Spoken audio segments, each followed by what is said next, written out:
Hello. Hello. Hello. Okay. Well there guys, with, I'm going to say, the Anime Corner. We're going to be talking about a certain anime today. Well, anime manga, actually. The manga we're talking about is actually a webtoon. It's something that has recently come up in recent years. It's called The Gamer. I'm there up to chapter 101 in The Gamer. Let's take a trip down this anime road real quick. Imagine yourself on a day, just like any other day, just playing around, having some fun. And all of a sudden, what are these strange letters, numbers above people's heads? Oh, then you realize that's a name, that's a level, and that right there is a clan tag or something like that. Something weird just happened here. Did I become a game character? What's going on? Well, in this manga, what ends up happening is the main character ends up gaining these special abilities to become an anime, well, not anime, a gaming character. He gets the abilities of a game character, as in like a D&D type way, but a little bit more in depth actually. Everything he does, everything he tries to do, levels something up. Well, he's starting out doing what he needs to do. This is an actually really good manga. I always keep saying anime. I've been watching a lot of anime, by the way. Anyways, so what ends up happening here? He enters a world called the Abyss. His best friend's part of the Abyss, but he doesn't honestly realize it really at first, even though he's kind of got hints and clues to it, since his best friend's level 26 and he's only level 4. He's been working months just to get to that point. Oh, but geez, like, he realizes that he can put his abilities into certain trees, and as he does stuff, if he gets hit by a teacher or something, then his endurance increases, his physical damage. It pops up going, oh, this level has increased. As time goes on, it gets really funny though, because it happens at the weirdest and most inappropriate times. His friends yelling at him for doing this and this and this. Whoa. Poof. Ah! Ah, my head! Yeah. And guess what? Their level has increased. Why would you do this at the most inappropriate times? But this actual gaming ability is actually pretty OP for the Abyss world.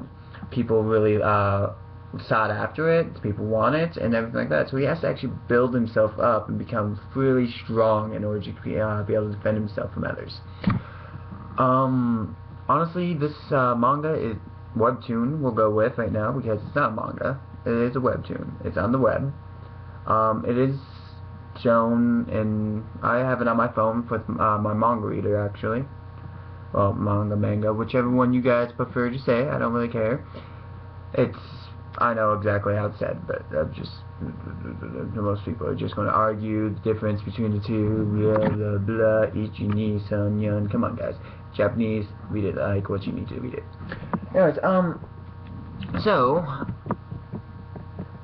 he ends up getting himself in a lot of trouble and stuff like that, just because of the fact he has a gaming ability.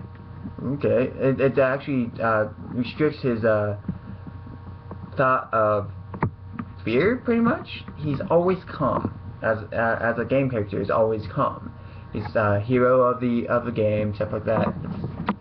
I guess he gets told a lot that he's pretty OP. Well,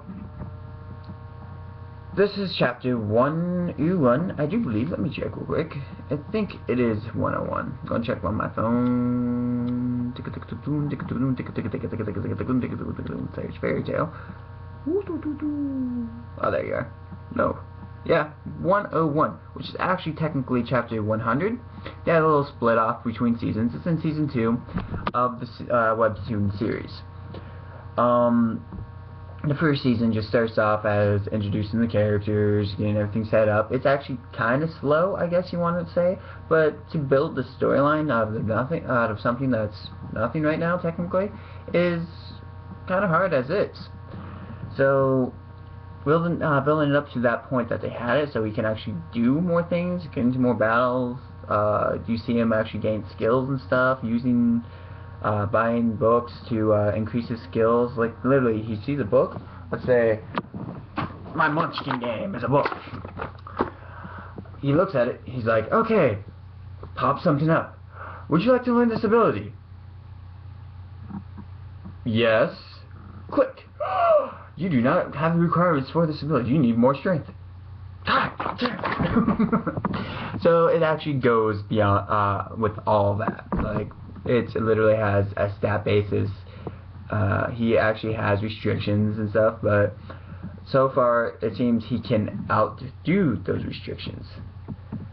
So to see how powerful he gets in the end would be I would really love to see that, to be honest with you, because as a gamer, anime, otaku person, I'm just like, I love anything with anime in it, and anything game-ish is just amazing to me. So these type of mangas and webtoons are really awesome for me to read. They also have another series out called Irregular Mages, I think it's called. I have not read that yet, but it's supposed to be an explanation on the world of the Abyss. So, when I get around to reading that, I'll probably put up a video on that. But, well, I'm getting off topic here. We're going to be talking about Season 2 of The Gamer, real quick. Alright, well, in this series, he's already done a lot. He's actually ended up saving things, doing this, doing that. Best friend scolding him learning new techniques, learning about the this stuff where he brings up a barrier, illusion barrier, gets to do this, and this, and finding out that he could be a shop to just sell weapons. He makes thousands and thousands of won, and so far from what I can depict from won so far, I think it's won, I'm going to have to read the currency again, but it's about, I think they said 40,000 for a cup of coffee? 40,000. Which means that in US currency or anything like that, that would equal out to about $4.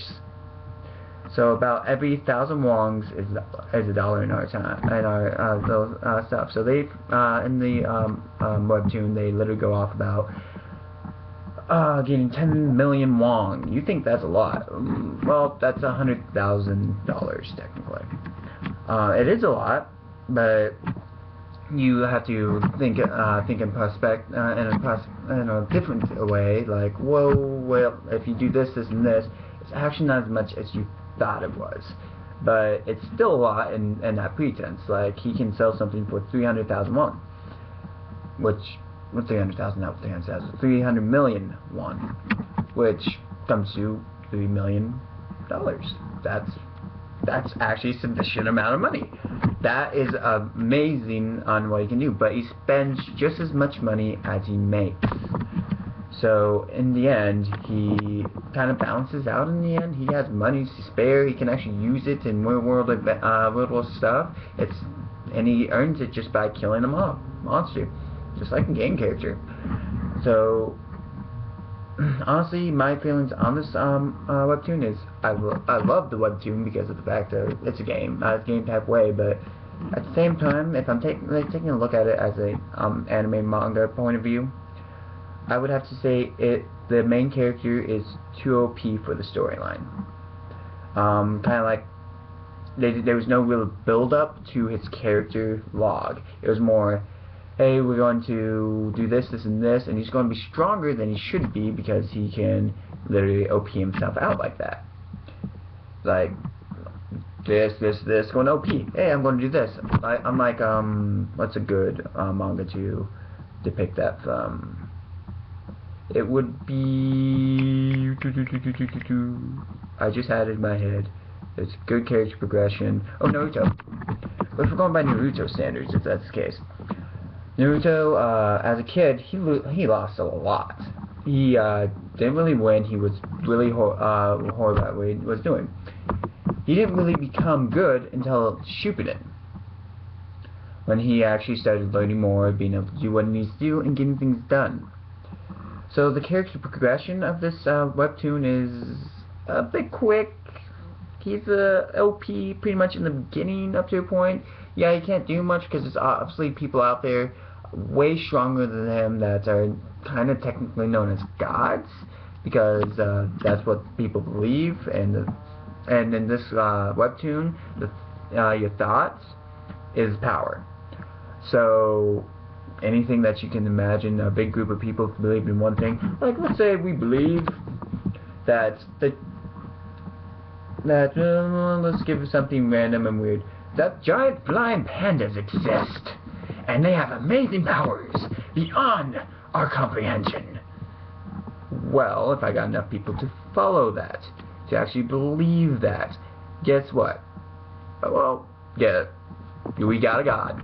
We got somebody that, something that's going to be there, and it's going to but it can't live outside the illusion barrier system. It can't live in the real world, in other words, only Abyss world. Let's just get back into the last chapter, because I'm probably a little short on time at this point. But at the end of this chapter 101, which is actually chapter 100, since they had to split off, they show the in-depth character of what he can do. They had a DLC drop in Illusion Barrier, which is very rare to happen. They think that somebody's trying to harvest the thought process of things and create something big, which is a bad thing. It's actually illegal in the Abyss. But you don't know if it's actually somebody else causing it, or if it's the gamer himself that's causing this because it's part of his ability. That's as far as I can tell. Because they go, somebody created this, somebody very powerful and strong created this. The gamer's being protected by somebody too. So what ends up happening is, did he create it so he can get stronger? Or did the gamer accidentally create it without thinking about it because he enjoys playing games? Well, honestly, if you guys get a chance to read this, would love to hear your feedback, your comments about this. Otherwise, I will be here next time I do the Anime Corner. And if you want, I'm going to be doing a poetry corner after a while, so prepare for that. Send in poems, something. I will read them off and try to do my best with reading them the best I can. In a good way, in a bad way. Ooh. Well, I'll try. Until next time.